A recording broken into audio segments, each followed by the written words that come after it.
I just want to hear.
Look at the early birds.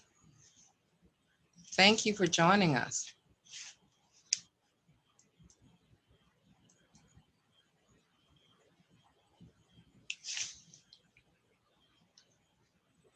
Frankie?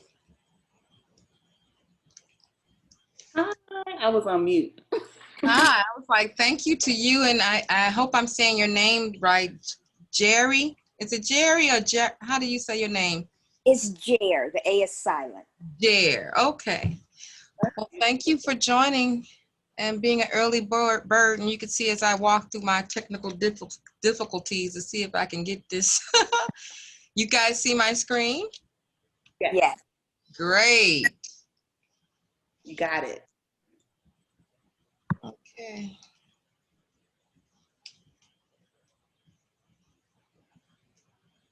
I'm scared to pause sharing, so I'm just going to wait, and then at the appropriate time, we will get started, and I will also record this this session. So today,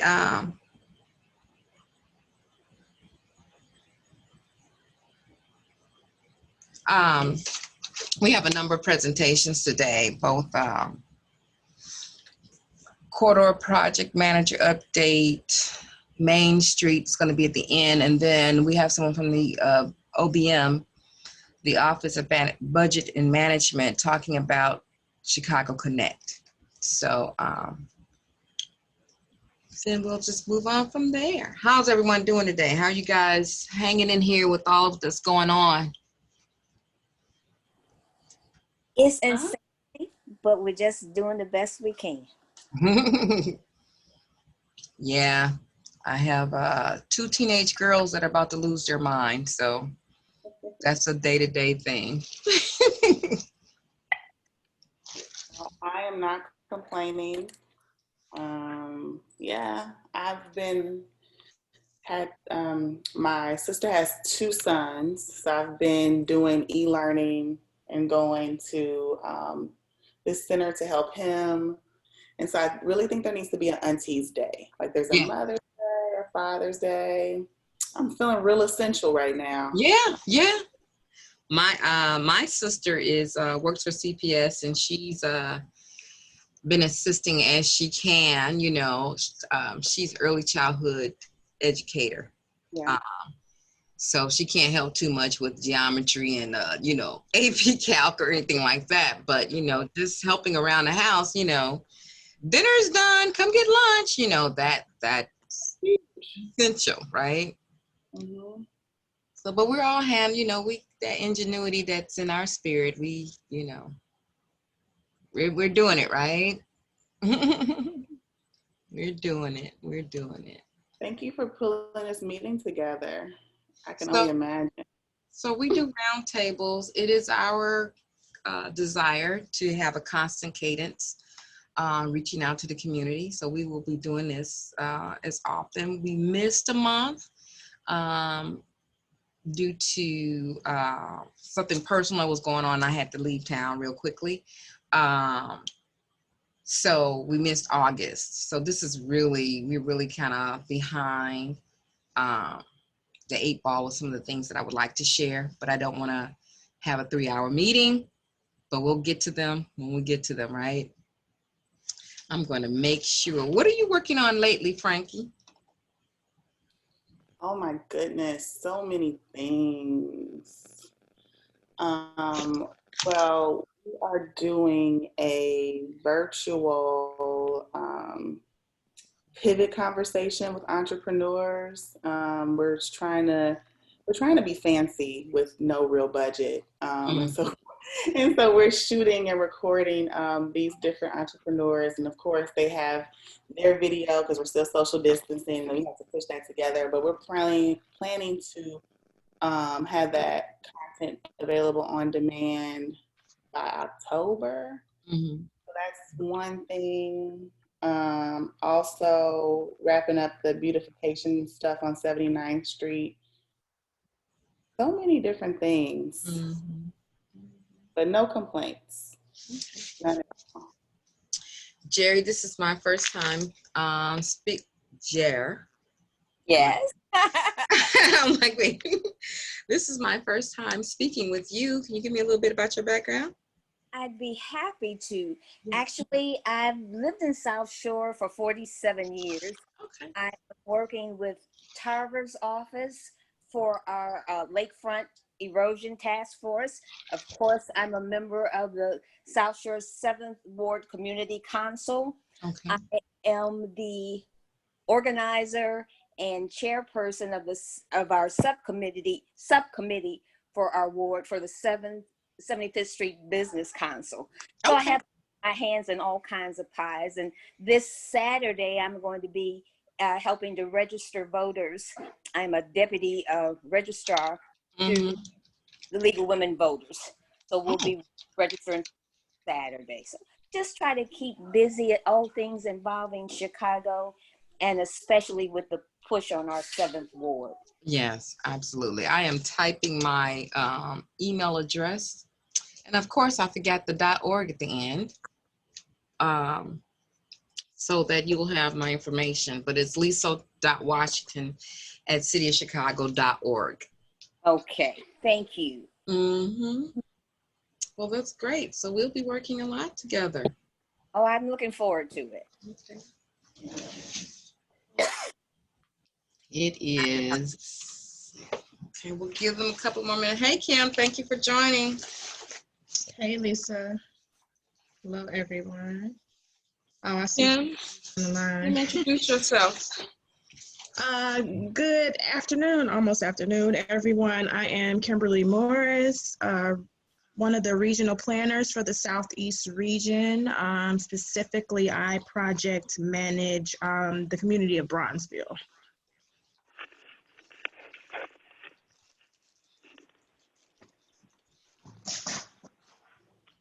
Hello, this is Joyce Brown. Can you hear me?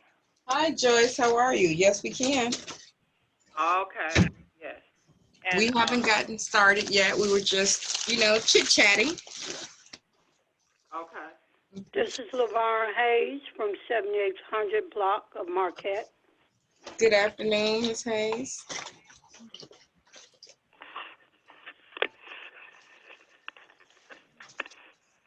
Turn off my video for a minute. Just for a minute.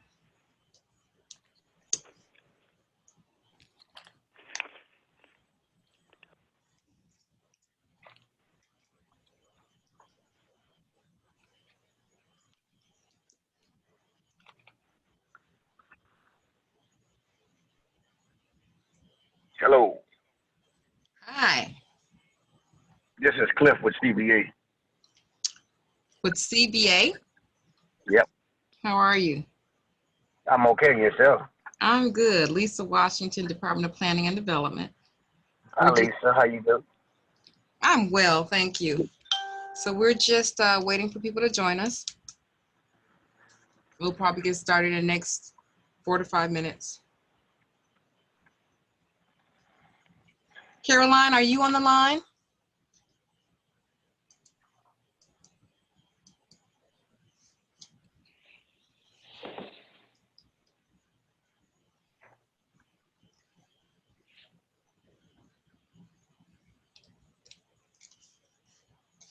Okay. You see. Hi, Alderman. Thank you, Alderman Harris, for joining. Hi.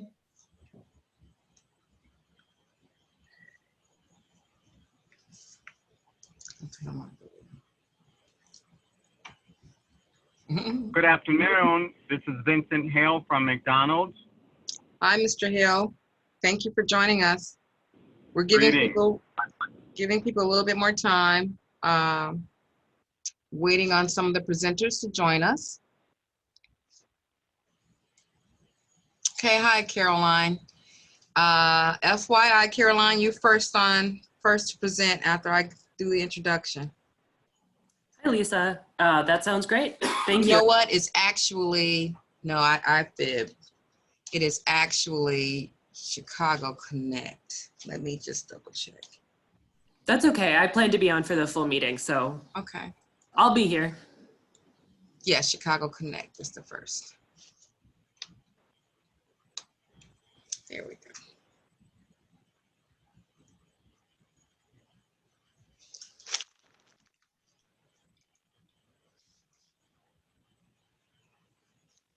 Hi, Patrick.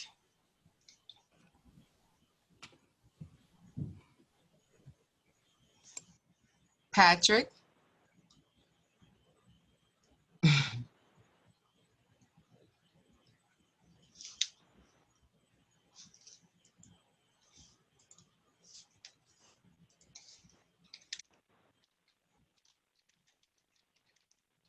Thank you, Patrick. That's exactly what I was getting ready to ask you to do.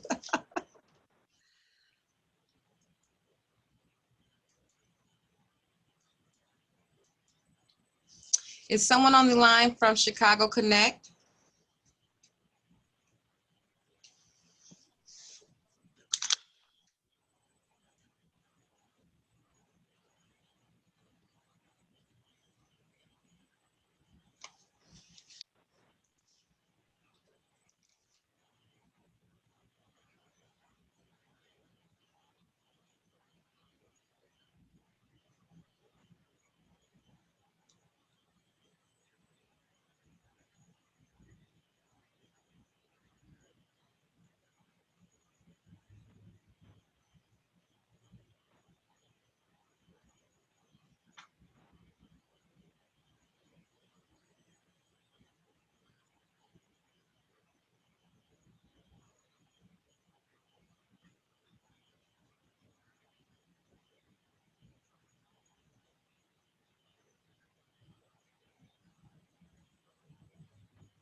We currently have about 17 participants. I want to give it 2 more minutes and then we'll get started. Thank you, Connor, for joining us. You're first on deck after I introduce, okay? Do the introductions. Great, thanks a lot. I appreciate that. Okay.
Anthony, I see that you're on the line. Is Alderman Mitchell on as well? He probably isn't on yet. The Black Caucus is currently having him. He's logging in now. He's logging Oh, in. he's logging in. Okay, Yeah. thank you, Alderman Harris. You're welcome.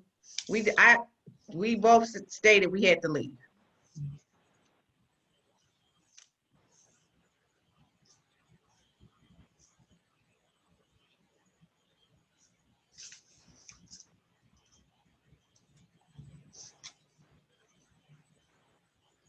Okay, thank you, Alderman Mitchell, for joining us. We currently have 18 people a part of this roundtable. So not to hold us up, I would like to get started. Again, I am Lisa Washington. I'm with the Department of Planning and Development. I'm the coordinator planner for the Southeast region and currently managing South Shore with the help of my team. Today is the third roundtable for the 79th Street corridor. I have on the line with us today, we're going to have now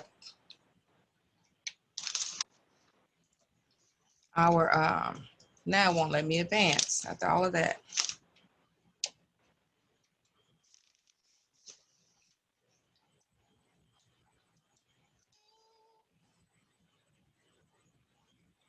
Okay, I need some help here because I don't understand what's going on. Can everyone see my screen? Lisa, yeah, Yes. Lisa, can you hear me? Yes, I can. If you go up to display settings at the top, Mm-hmm.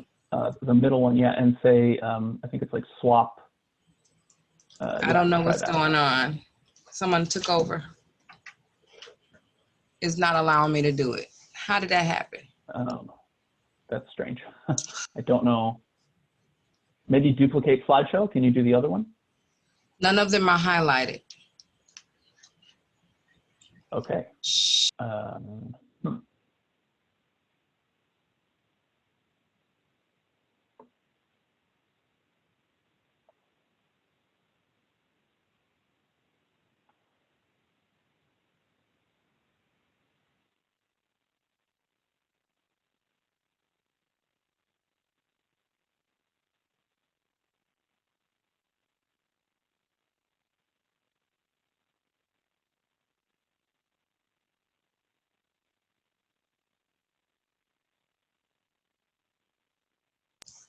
Can everyone see this slide? We see it. It's just in presentation mode. So we see it small, and then we see the next slide to the right. Oh, wow. Okay, I'm gonna stop. I'm gonna pause sharing. Now I can see the whole presentation, Lisa, when you were doing it. I can see and it was for Can you my see it now? screen. Yeah, the big investors on here, but the previous screen that you were in, I guess, yep, there it is. Okay, here we go. Let's Yeah, rock and roll. So today's agenda, we are going to have a presentation by Chicago Connect. Then we're going to have an update about the corridor manager for the 79th Street. Then a brief presentation by Dion Bowe from Main Street, and then open discussion and next steps. So just as a reminder, in implementing the Invest Southwest Corridor, this was an opportunity for us to use resources from multiple city departments and to focus them in certain, in the 12 corridors across the 10 neighborhoods. We're doing this in order to spur economic development. Our focus is on pedestrian activity, retail services, and the quality of life amenities for residents. I'm going to ask everyone to please mute, and we'll have an opportunity for questions and answers at the end. So the goal of the roundtables is just a monthly, to create a cadence of a monthly touch point with community residents and stakeholders, and to focus on specific corridors. I apologize, this is supposed to say 79th Street corridor is a typo here. This is a communications back and forth from DPD initiatives to what the community would like to see. So we have a wide range of engagement strategies, from public meetings, webinars, in-person social distancing meetings when possible, and ward-specific engagements. So today our first presenter is Connor. Connor, I don't want to mess up your last name, so I'm gonna let you introduce yourself. He is from the Office of Budget Management to talk about Chicago Connect. Just let me know when you want to advance. Sure. Yeah.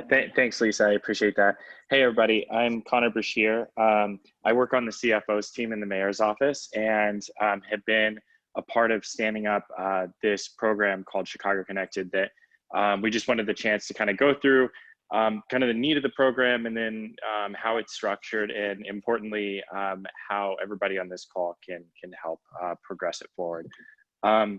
So on the first slide here, we just kind of highlight the need. Sorry, on the next slide, Lisa. We highlight the need for a program like this. As a quick overview, Chicago Connected is a broadband expansion program that aims to bring internet to about 100,000 students across the city. Earlier this year, there was a study done by Kids First Chicago and Metropolitan Planning Council that estimated there were about 100,000 students across 60,000 households that lacked access to high-speed quality internet.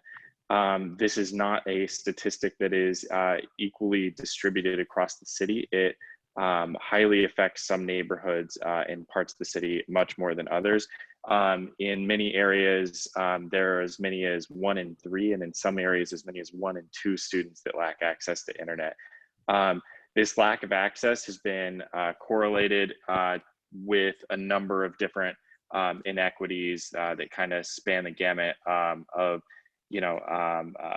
poverty, housing access, job access, and it can greatly impact students' GPAs and standardized test scores. On the next slide, you can kind of see a breakdown of the city by community area that really shows kind of the most impacted 15 communities across the city. So what we wanted to do in standing up this program is really kind of address this digital divide. On the next slide here, you can kind of see how we went about structuring the program, and at a high level, I'll kind of speak to that. You can think of Chicago Connected in 2 main buckets. On the first part, we have the actual sort of connectivity piece. Within that, so this is the part of the program where we negotiated contracts with the city's leading internet service providers, mainly Comcast, RCN, and T-Mobile.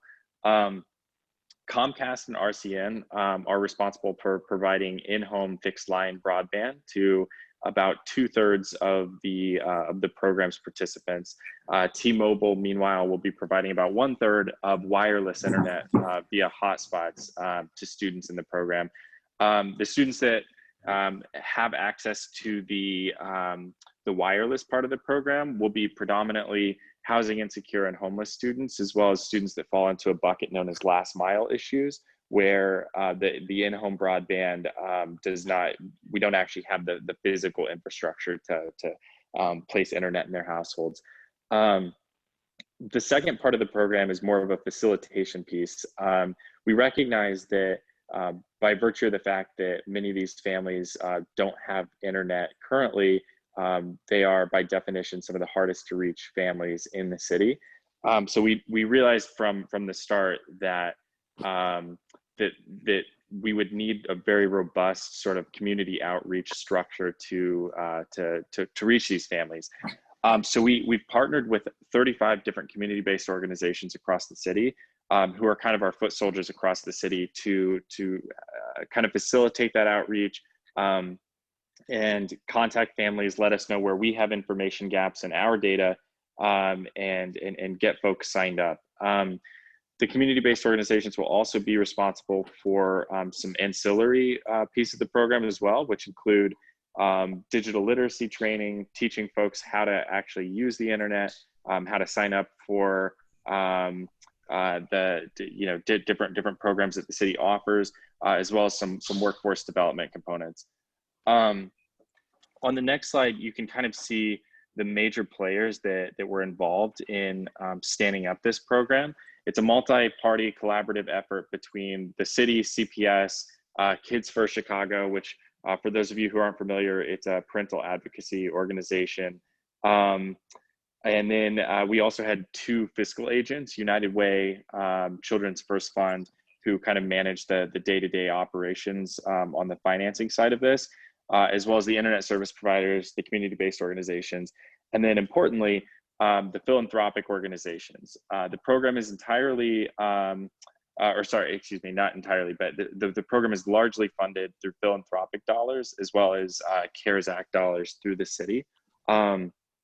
The cost of the internet for individual families that are participating in the program is completely subsidized. So there are no fees involved, and folks are eligible for up to 4 years, after which we will assess the direction that we want kind of the longer term program to go. I think the next couple slides just kind of provide a little bit more background on who the community-based organizations are and what role they're playing within the program itself. Importantly, I think we can go ahead and skip to the next slide, and then one more, sorry, 2 more here, Lisa, and then, yeah, here we go. So what we wanted to do was just make sure everyone on the call today knew how they could get involved and how they could help facilitate this program. The most important thing is asking parents to, kind of check their emails, check any mail that they've possibly received that could have an eligibility code to get their family and students signed up for the program. The nature of the program is such that it is a very targeted program. Eligibility was predetermined based on CPS data. So not everyone is eligible, and it is important that that we do, have folks checking, whether they have received a code and whether they are eligible, and that's kind of the first piece. If parents haven't received something and think that they might be eligible, they can go to cps.edu/Chicago Connected. And check out the eligibility tool that we have there, where they can just type in a few pieces of information and it'll spit out whether or not their student and their family are eligible. On the final slide here, we have a couple myths and facts about Chicago Connected.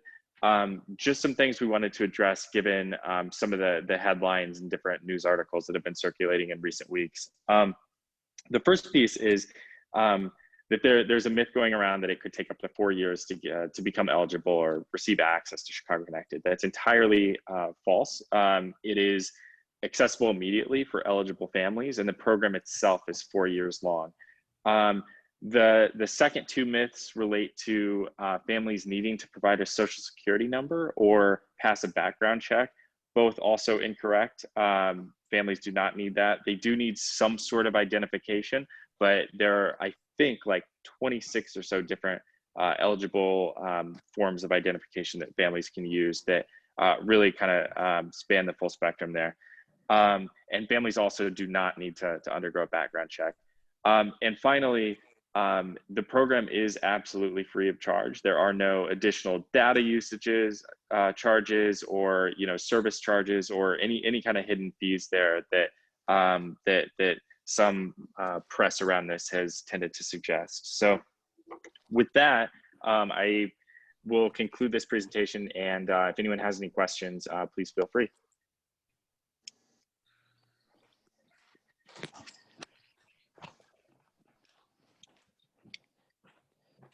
Thank you, Connor. Anyone have any questions? Connor, would you mind putting the Chicago Connect email in the chat so people can access it immediately? I would appreciate if everyone on this call could help spread the word so that we can close this gap on a digital divide. Absolutely. Thank you so much, Lisa. Appreciate it, everybody. All right. So the next up will be Caroline. Let me put myself on mute. Hi, everyone. Caroline Rendon here from LISC Chicago. I've been in a couple of your earlier meetings, and just to refresh, LISC is is overseeing the corridor manager program with Invest Southwest. And so what that is we're identifying organizations, locally based organizations for each of the corridors in Invest Southwest to really be the on the ground resource and kind of quarterback for Invest Southwest resources in each neighborhood. And so we did a whole application process. Several of you, including the aldermen, thank you to both aldermen for your input on this work. We have selected a corridor manager for this for South Shore. So yeah, we were, the slide right up here, it shows this is kind of what we were looking for in corridor managers. And so we've selected one, and that's what I'm here to announce. And so it'll be the Chatham Business Association will be the corridor manager for 79th Street. And again, thank you for going through these slides, Lisa. I apologize I didn't have a chance to update those. But just wanted to share the great news that it'll be the Chatham Business Association. Melinda Kelly is here on the call to just say hi, and then we'll have more details at upcoming roundtables. But wanted to share the news. I'll, as always, put my contact information in the chat, and anyone who's got any comments or questions, feel free to follow up with me. And Melinda, if you want to pop your info in there as well or say hi. Please, Melinda, please introduce yourself and tell the people a little bit of, your elevator speech. Sure. My name is Melinda Kelly. I'm with Chatham Business Association, which is a 48-year-old business development and growth organization. I've had the opportunity to work alongside Alderman Michelle Harris and Alderman Mitchell. And I'm just looking forward to working in the corridor on economic development. And I'll just defer to Alderman Harris or Alderman Mitchell if they want to add to it.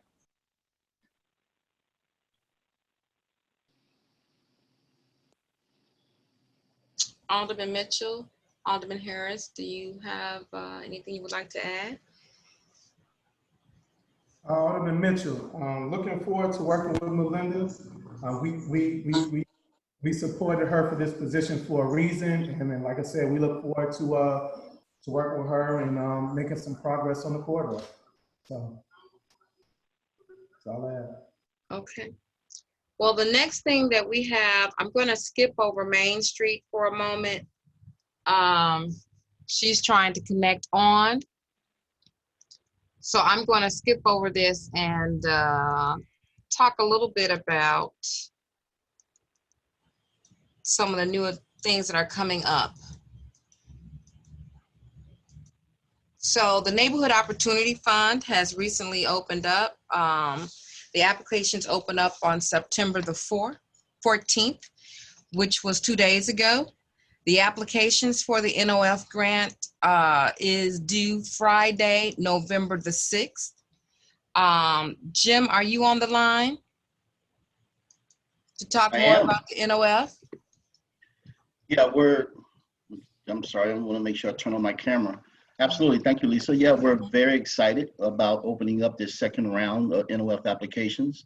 And just to give you some sense in terms of, how the city has responded to this second round, we have a pre-screener that we used in the first round this year on January 20th. The very next day after opening up the application process, we got 51 responses to that pre-screener, which was literally asking some basic questions in terms of determining readiness to engage in the application. This particular round, we opened it up this past Monday. On Tuesday, we had over 900 responses to that screener. We already have 50 complete applications for this particular round. So we anticipate this round being very competitive, but we've also got a lot of support for applicants who are participating in this round, which includes construction managers, which includes lending coaches, and which also includes, which is new this round, which is a litany of architects who can literally help with design, and that will be embedded into the grant program itself. So, again, it's going to be open until November 6th, which is literally adding another 2.5 weeks to what we normally did for 30 days. And we encourage all small businesses, not only on this line, but those of you who work with small businesses to engage and to literally participate in this grant program. We are very happy with its results to date, and we are consistently improving this program. So please encourage businesses to apply. Thank you for that, Lisa.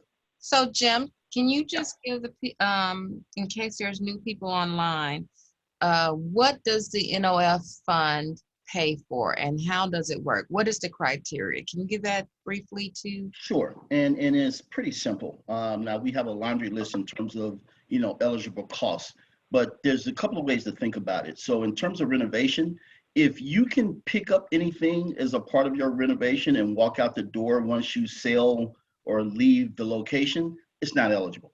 It has to literally be permanent renovations, whether it be plumbing, electrical, structural, that type of thing. In addition to that, we also have a pathway in which NOF can actually be used for acquisition. Now, there's some nuance to that and there's some details to that. And, there's a wonderful staff on board that can help walk individuals through that. But, existing buildings can be eligible for this type of acquisition, and actually vacant property, vacant land can be eligible for this acquisition as well. So it is, without kind of getting into the weeds, it is, permanent improvements and acquisition is what is eligible for the grant program. And this goes up to how much? The NOF small program, and there is a distinction. There's an NOF large and there's an NOF small. The NOF small, which is the program that I manage and which is the program that just opened this application, goes up to $250,000. And I may add just one more component. We've added this year what we call a pathway to 100% reimbursement. So, and if I can be real brief, Lisa, the baseline of the renovation and the reimbursement of the grant program is 50%. So, right off the top, if you qualify for the grant program, there's an opportunity to get 50% reimbursement on your renovation costs. If you happen to live in the area where the Neighborhood Opportunity Fund is eligible, or if your business, permanent location is in that geography, you will get an additional 25% eligibility in terms of that reimbursement. If you hire within the community, individuals who live in what we call the quality investment area, and you keep those individuals for a year, we will actually reimburse you an additional 25% of your reimbursement, which means you could, that literally crafts a pathway to 100% reimbursement up to $250,000. Thank you, Jim. And if you guys, NOF, Neighborhood Opportunity Fund, has recorded sessions on how to apply for the NOF grant. Here on this slide, it shows the link to the recording that they've done, as well as a link to the presentation that they presented when they did the trainings. So I see that Dion has joined us. Thank you so much, Dion. I'm going to advance the presentation to the beginning of your presentation. Would you like to introduce yourself while I do so? Sure, Lisa. Thank you so much. It's really good to be here. It's often hard when you're double booked.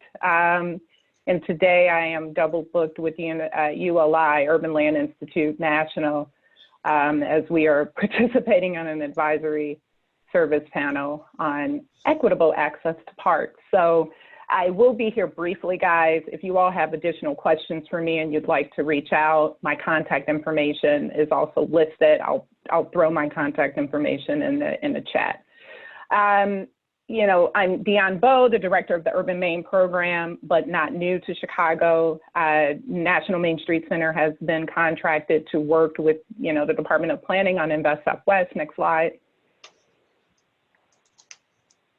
If you guys are not familiar with the National Main Street Center, we are a national leader in economic development and community revitalization, and we've been around for 40 years.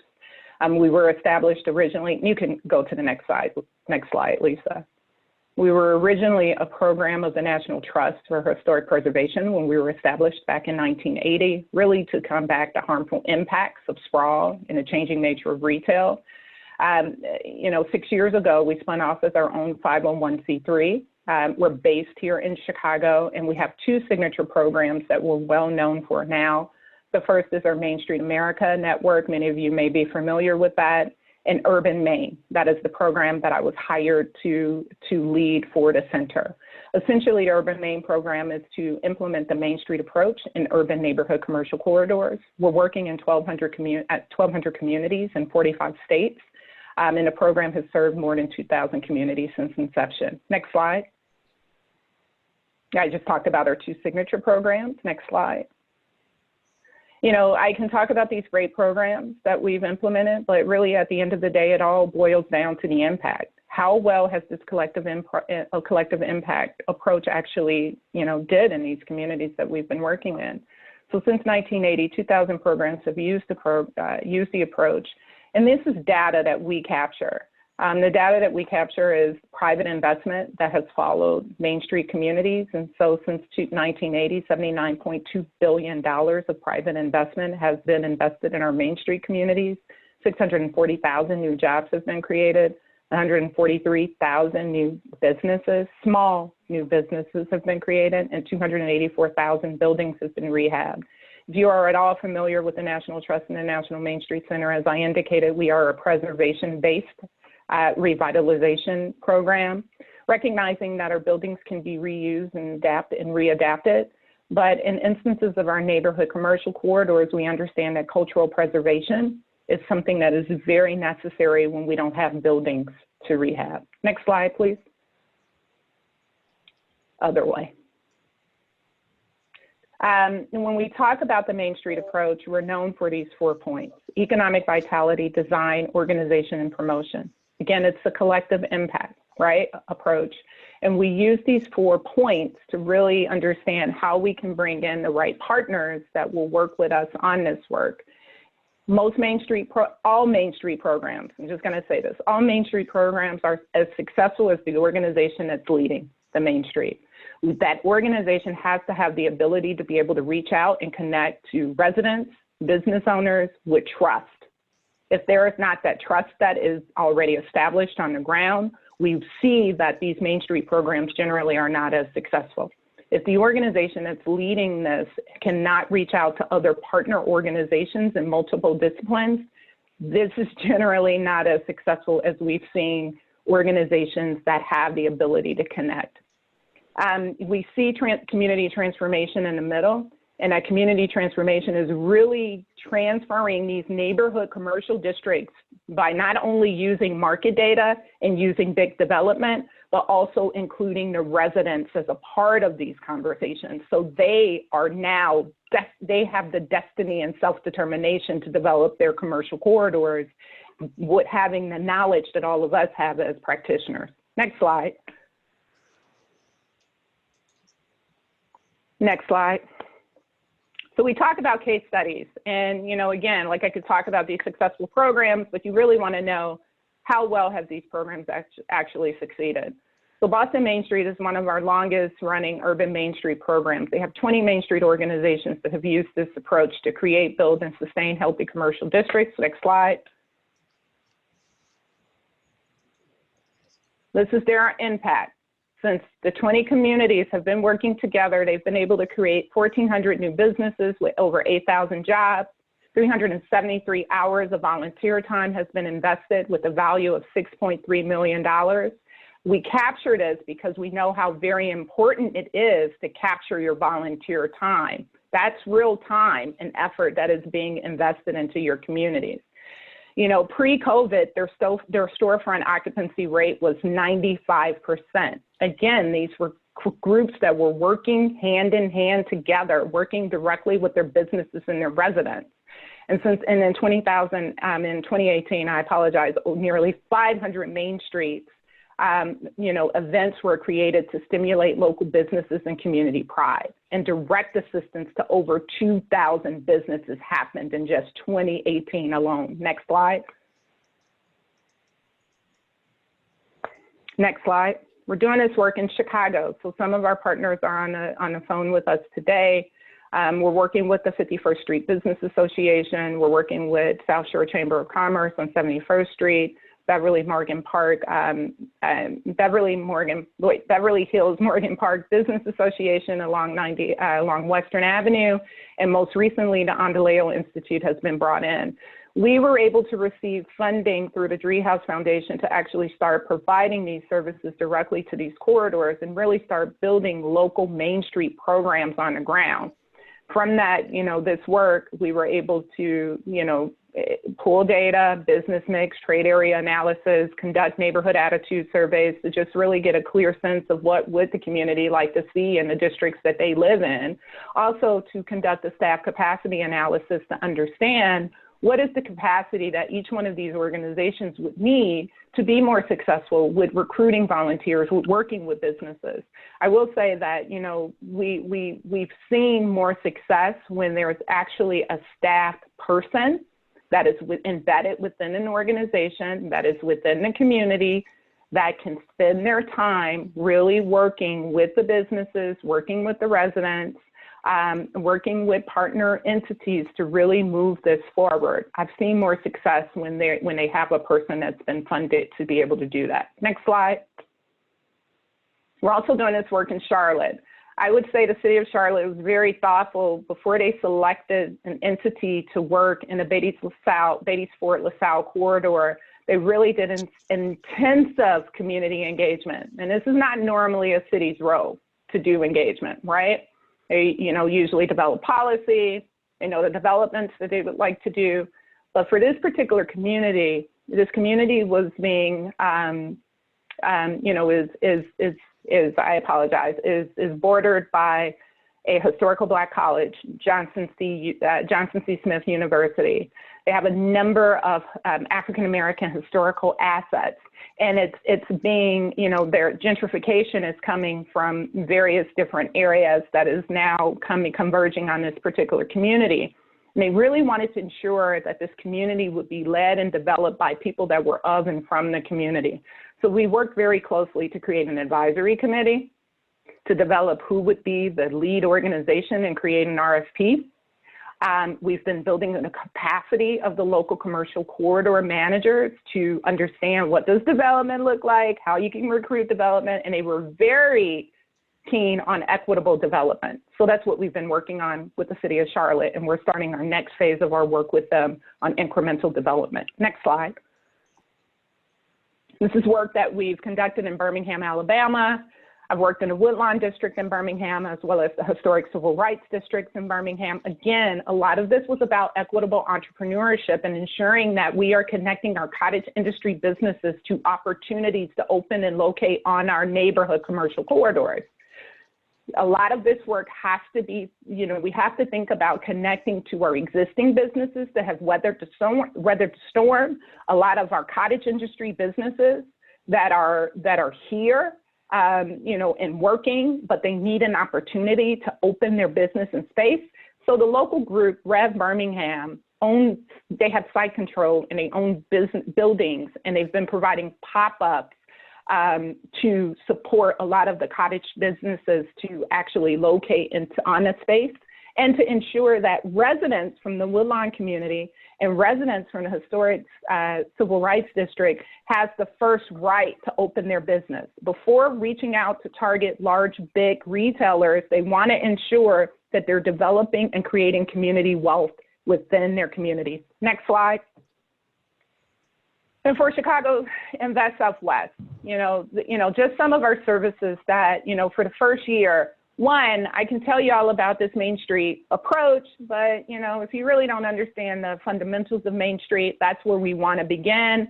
We want to start with providing trainings to identify commercial corridor managers, the residents, the property owners, the businesses, and other concerned stakeholders that are interested in developing a Main Street program.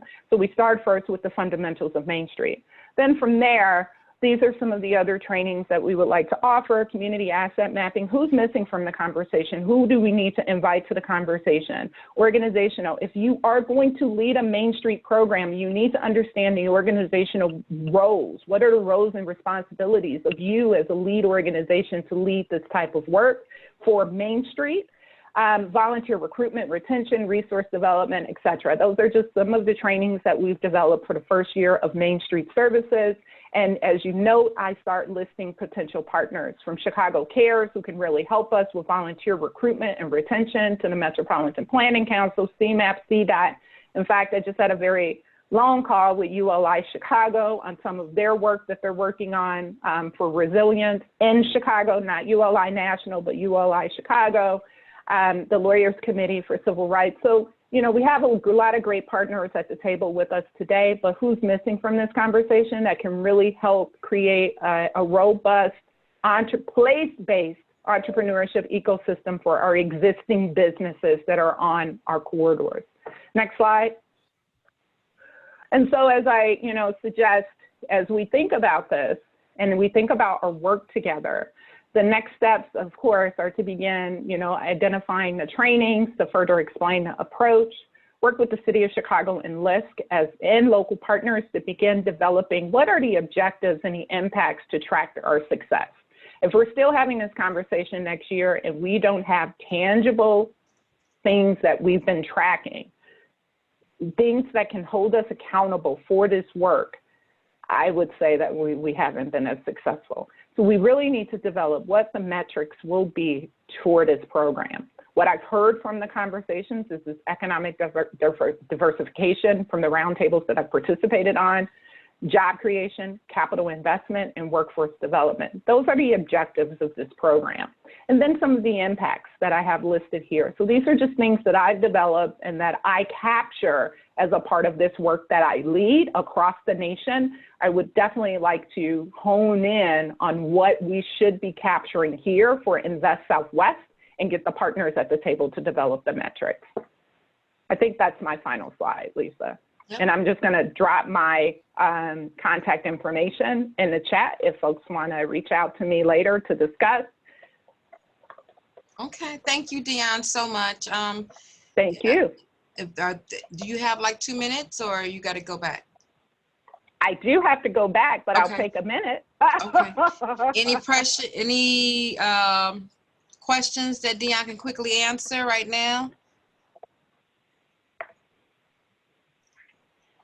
Okay, I'm looking at the chat currently and I see that people are asking whether or not copies of today's slides will be available. That's a yes. The presentation is being recorded. So you'll be able to access that. I will forward that link as well.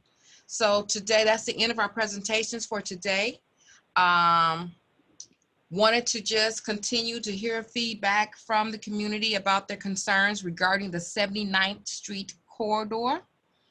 I also would like to socialize our next roundtable and what topics, a topic or two that we can consider for the next roundtable.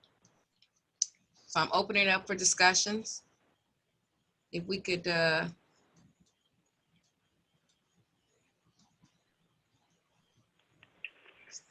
there any questions? Yes. Please state your name. Yeah.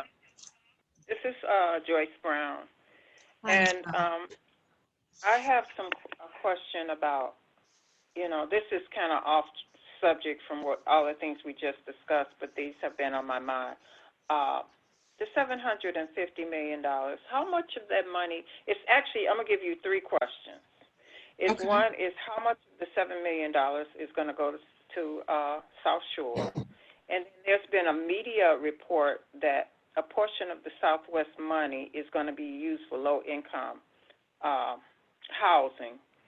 And, South Shore, we already have quite a bit of low-income housing.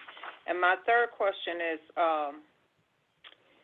will there be funds available to help assist people in rehabbing? We have quite a few vacant homes, buildings in South Shore. Will there be funds available to assist them with the rehabs or, to bring them to market rate, not to low-income housing? Those are my three questions. Thank you. Okay. So I do know that the Department of Housing does have programs in which they assist developers that want to rehab property. I will be happy to have someone from DOH on our next roundtable to talk about their programs for you. When it comes to the $750 million, Jim, do you want to take that question? Sure. And the short answer is that on that question is, you know, what are we going to need here in South Shore? You know, so, you know, it's really going to be dependent upon this body, upon this group of stakeholders to tee up projects. You know, we want to make sure we're intentional that there's resources available once those projects are identified. But to say we're going to do 10 or we're going to do 2, I think it's too early in that process to kind of determine that.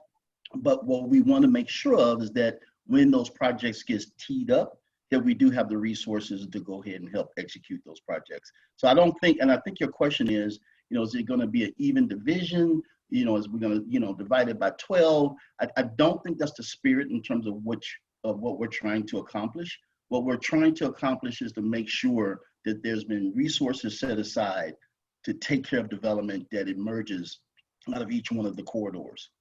So we need to be intentional about, you know, teeing up what those are, looking at the costs, and making sure we've got resources to get to the finish line. I hope that answers the question. Did that answer all of your questions? Okay. And then, yes, then, and I think Lisa's also right about connecting you to the Department of Housing. You know, they have another toolbox, if you will, in order to help support, you know, the type of renovations that you're discussing, which is more focused on residential. But I will say this, there's another program, and this is something I'm going to certainly be circling back with both aldermen, which is called the Multifamily Purchase Rehab Program through TIF, that allows for mixed-use buildings. So for instance, where you have storefront buildings, particularly this like on 79th Street, which there's a storefront on the bottom, you know, we just released a grant program called the Neighborhood Opportunity Fund that can only focus on that commercial component of those type of buildings. But the program I just mentioned, this multifamily purchase rehab program, is something that we can also use to focus on the residential portion of those buildings. And we have no problem combining the two, given that we've got a project that warrants that. So that is another resource that can be used, particularly on South Shore, where there's a number of buildings that have that mixed use, if you will, where there's a commercial component on the bottom and 2 or 3 units on the top.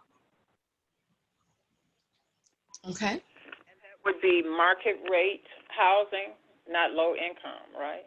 This is whatever you want it to be. I mean, if that's your property and you want to rehab it and charge, you know, there's no stipulation on that.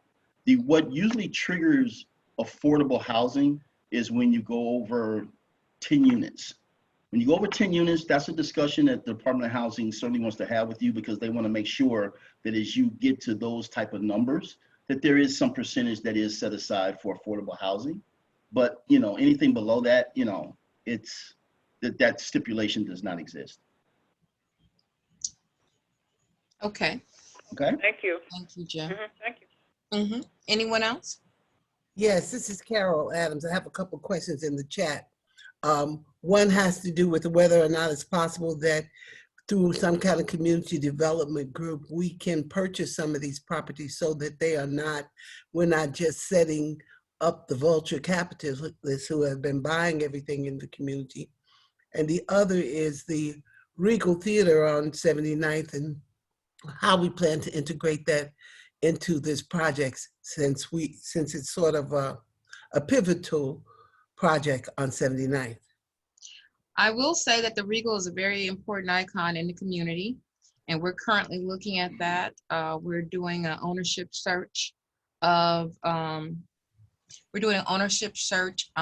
the Regal, as well as associated properties around it. We are getting a plan together on how to move forward, and once we've spoken with Alderman Harris about that plan, and we've strategized together on how to move forward, we will bring it to the roundtable. So the roundtable's not engaged in these discussions. We just wait till you all find out and you tell us? I just think it's respectful to first go to the elected official in which the people elected to brief them prior to bringing it to roundtable. Of course, both aldermen online, they listen to their community. And so this is not saying that you won't have a say so, but we just like to be respectful and first talk to them, get their ideas, and then come to the roundtables and get you guys feedback.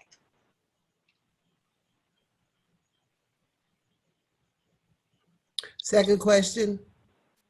So you said your second question was, what is the possibility of community development organizations being able to actually purchase some of these properties so we are not just setting them up for vulture capitalists? Well, you know, anyone is available. Anyone can actually purchase property. We will actually vet it the same way we do with any applicant that comes in and wanting to purchase property. We want to see not only your ability to acquire the property, but to bring it to open. We are interested in what the tenant usage would be, what the end use basically would be of the property. So there is nothing, if the community organization has the funding to do it, that's great. We've done it. As you know, there are some semifinalists. There is Auburn Gresham. Yes. Auburn Gresham. They got together. They were able to get the financing, and they I think also they won. are a great example of the kinds of things that can happen in communities. Absolutely, absolutely. And truth be told, we're really interested as a city to work with the other semifinalists that have not that did not win the Pritzker Prize to see Yeah, they how had we can great move their stuff. projects forward. So we're open. You know, it's about bringing an applicant, submitting your proposal, and having us, you know, walk through it. It seemed like to me there are certain communities where there have been some concessions made where they prioritize these particular kinds of community groups. And I'm hoping that that's something we might be able to do. And maybe the models that are happening with Auburn Gresham and with the project in Inglewood might help us in South Shore to sort of organize in that manner. Lisa, can I jump in on that one? Yes, yes, sir. Yeah, Carol, that's why we're here. Let's be clear. What you just suggested is why we're here. Mm-hmm. We want to have these type of, you know, this type of investment emerge out of the communities in which the investment is needed. And, you know, I just mentioned the Neighborhood Opportunity Fund. That's a tool that's at your disposal to do exactly what you just described. So it can emerge from the community. So it has buy-in from the community. So it has support from the community. So, you know, I don't think we can be any more clear than that. This is the reason for this initiative, to help this type of investment come out of the community and help build some of that, dare I say it, some of that wealth within the community. Yes. Now, we want to keep it right here. Well, we share that goal. Okay. Okay. So we have about 6 more minutes. Does anyone else have any questions or concerns or topics that they would like to see at the next roundtable?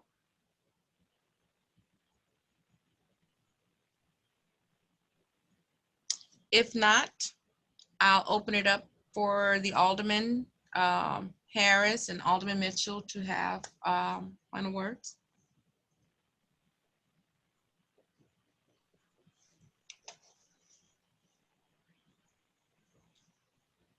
I feel like I've lost everybody. Am I talking to myself? No, everybody's here. Okay. They're just on mute. Okay.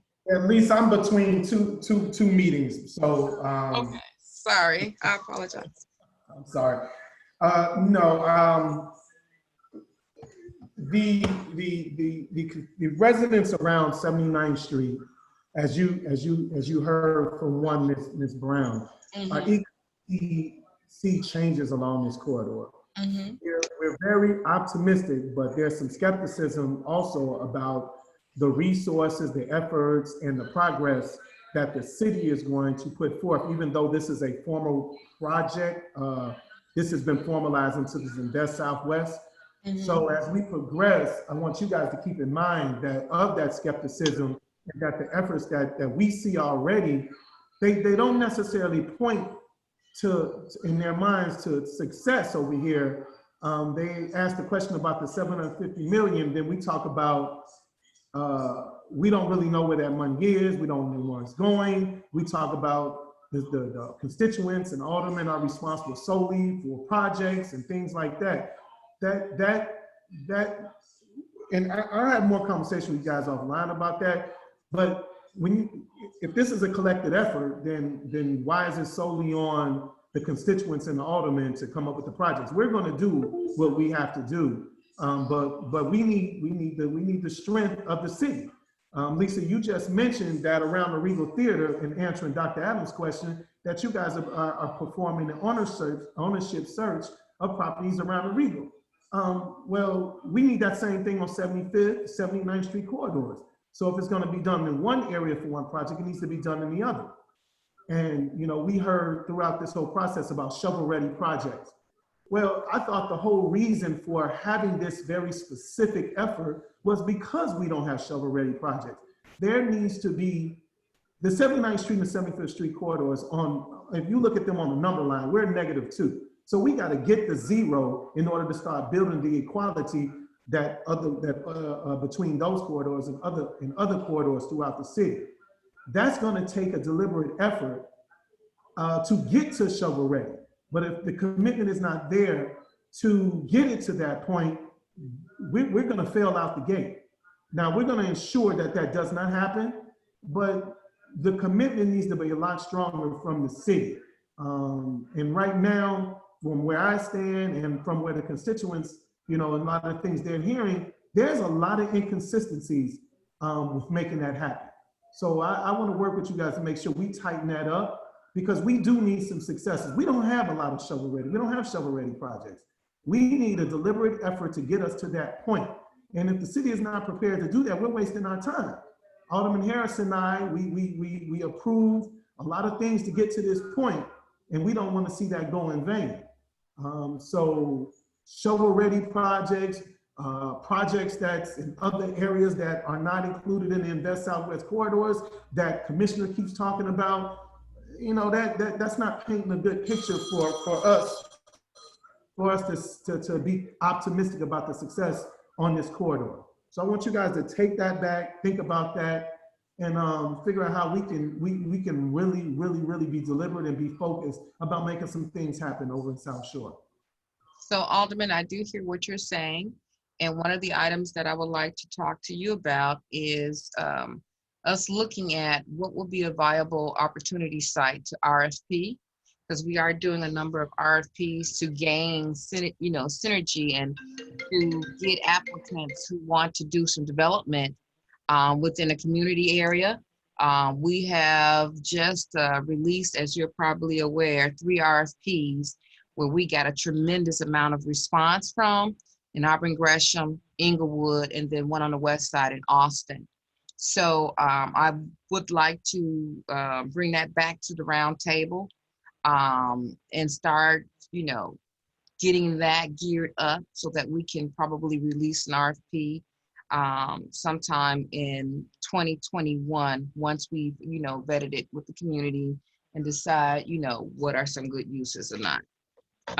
Other than that, that we have been in conversations with different people who showed interest, and those are opportunities for the corridor. We just need to, I hear your urgency about getting things moving, and we know that once we have that catalytic development it started, I can see 79th Street just moving on. And of course, it's not just 79th Street, but South Shore as a whole.